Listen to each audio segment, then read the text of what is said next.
Capítulo 15. El amor bueno. Nicolás, apenas libre, voló a Yautepec. ¿Qué había pasado allí durante su corta ausencia? Temblaba de pensar en ello. Incomunicado rigurosamente desde que salió de aquella población hasta que fue puesto en libertad, nada había podido saber acerca de la suerte de doña Antonia ni de Pilar, pero apenas pudo comunicarse con algunos de los vecinos de Yautepec que habían acudido a hablarle cuando supo que la infeliz madre de Manuela, demasiado débil para resistir tantos golpes, había caído en cama, atacada de un violento acceso de fiebre cerebral. Era muy posible que la pobre señora hubiese sucumbido y Pilar, indudablemente la buena y bella joven, habría prodigado toda especie de cuidados a su madrina. Era seguro que no se habría separado un solo instante del lecho de la enferma, que, abandonada tan miserablemente por su hija, se encontraba, sin embargo, rodeada de gentes bondadosas y caritativas, pero sobre todo de aquel ángel, que más que su ahijada parecía ser su verdadera hija, heredera de su virtud, de su sensatez y de su noble carácter.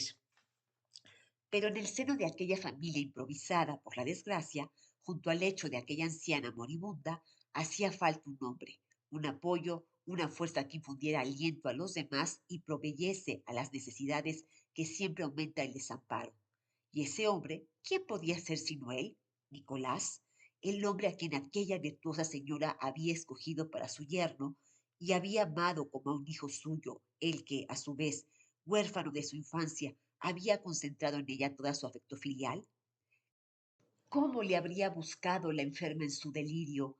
¿Cómo habría también Pilar invocado su nombre en silencio, deseando verle a su lado en aquellos momentos de horrorosa angustia? Este último pensamiento era, en medio de su ansiedad, como una gota de néctar que caía en su corazón que rebosaba amargura. Desde su salida de Yautepec, preso y amenazado de muerte por aquel militar insolente y arbitrario, Nicolás no había hecho más que pensar en aquellos dos objetos de su cariño, doña Antonia y Pilar, y su espíritu agitado pasaba sin cesar del infortunio de la desdichada señora al amor de la hermosa joven, amor tanto más grato cuanto que se había revelado de súbito y justamente cuando se habían oscurecido para él todos los horizontes de la vida. Así es que el enamorado joven, en los días precedentes, apenas había concedido su atención al estado que guardaba, a la incomunicación en que se le mantenía, a las mil incomodidades de su prisión, al peligro mismo de una resolución desfavorable a las gestiones que se hacían para libertarle a todo. Doña Antonia y Pilar eran su preocupación única, y no ver a estas dos personas que para él encerraban el mundo entero causaba su impaciencia, una impaciencia que llegaba a la desesperación. En cuanto a Manuela, se había desvanecido completamente en su memoria. El herrero, como todos los hombres de gran carácter, era orgulloso, y si en los últimos días aún no había manifestado algún afecto a la desdeñosa joven, si en su corazón aún no parecía haberse extinguido el fuego de otros tiempos, había sido solamente porque doña Antonia animaba constantemente con el soplo de sus esperanzas aquella hoguera casi convertida en cenizas. Pero Nicolás había acabado por comprender desde hacía muchos meses que era un hombre imposible en el corazón de Manuela. Más aún, con su perspicacia natural, con esa facilidad de percepción que tienen los enamorados humildes, había adivinado, analizando detalle por detalle, al regresar tristemente de Yautepec todas las noches, sus estériles y cada vez más heladas entrevistas con la joven, que ésta no solo sentía desapego por él, sino repugnancia.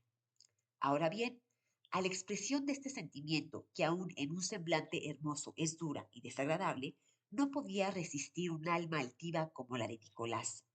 Si él hubiera sido uno de esos muchachos tontos y fatuos, que interpretan siempre el gesto y las palabras de las mujeres que aman en el sentido menos desfavorable para ellos, si hubiese sido uno de esos hombres vengativos y tenaces que hacen del sufrimiento un medio de triunfar y de vengarse, si por último hubiese sido uno de esos viejos libertinos para quienes el deseo es una coraza que los hace invulnerables y para quienes la posesión a toda costa es ya el único objeto de su amor sensual, Nicolás habría permanecido firme en su intento, sostenido por el apoyo de la madre, gran apoyo junto a una hija, por contraria que ésta se muestre.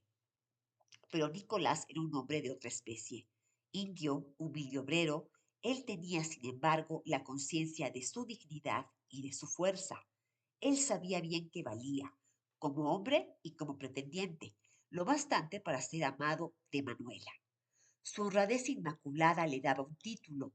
Su posición, aunque mediana, pero independiente y obtenida merced a su trabajo personal, lo ennoblecía a sus ojos.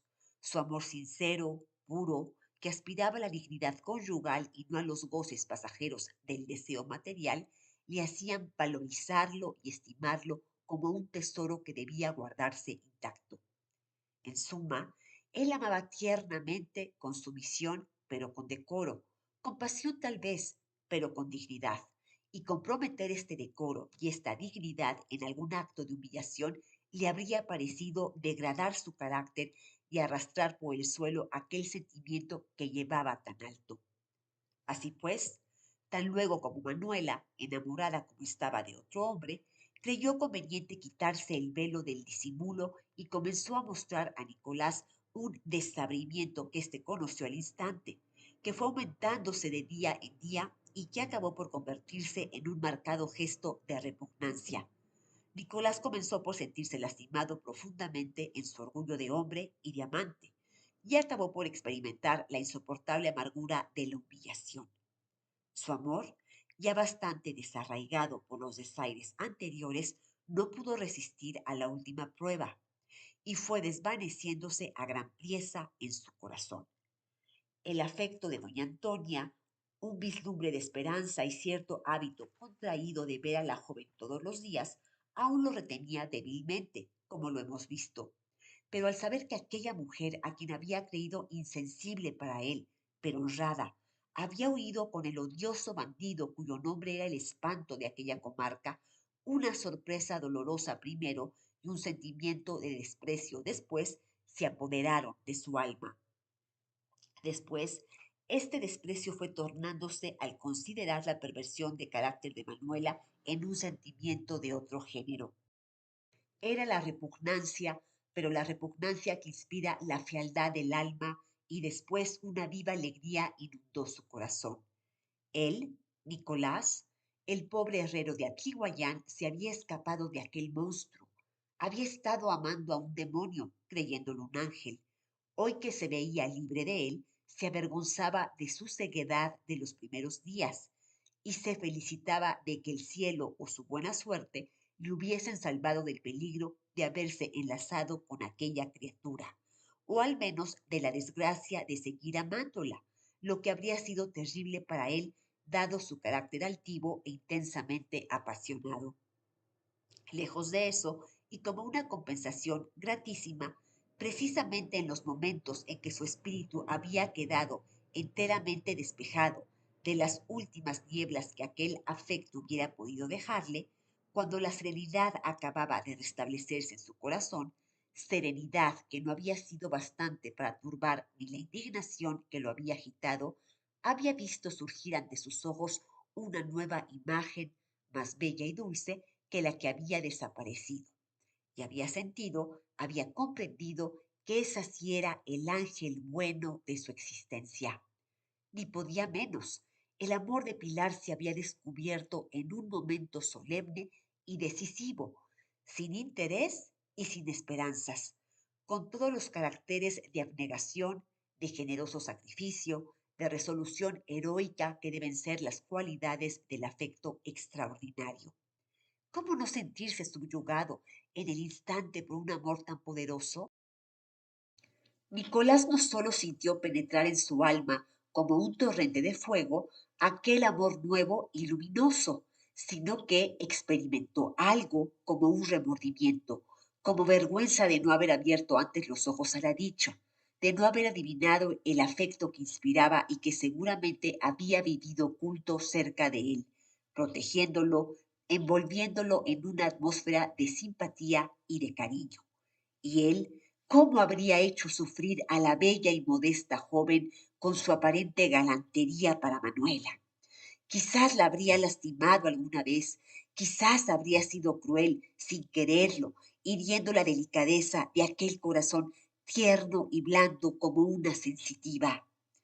Tal idea le hacía aparecer a sus propios ojos como inferior a su amada de hoy, pero no con esa inferioridad que humilla, sino con la inferioridad del creyente para con su Dios, sentimiento que aviva y aumenta el amor, porque lo complica con la admiración y la gratitud.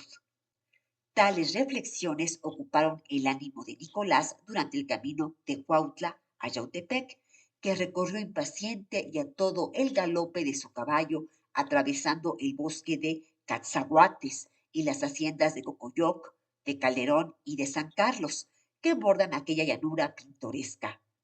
Por fin pasó el río, atravesó las callejuelas, palpitándole el corazón, y se apeó en la puerta de la casa de doña Antonia. ¿Qué noticias iba a recibir?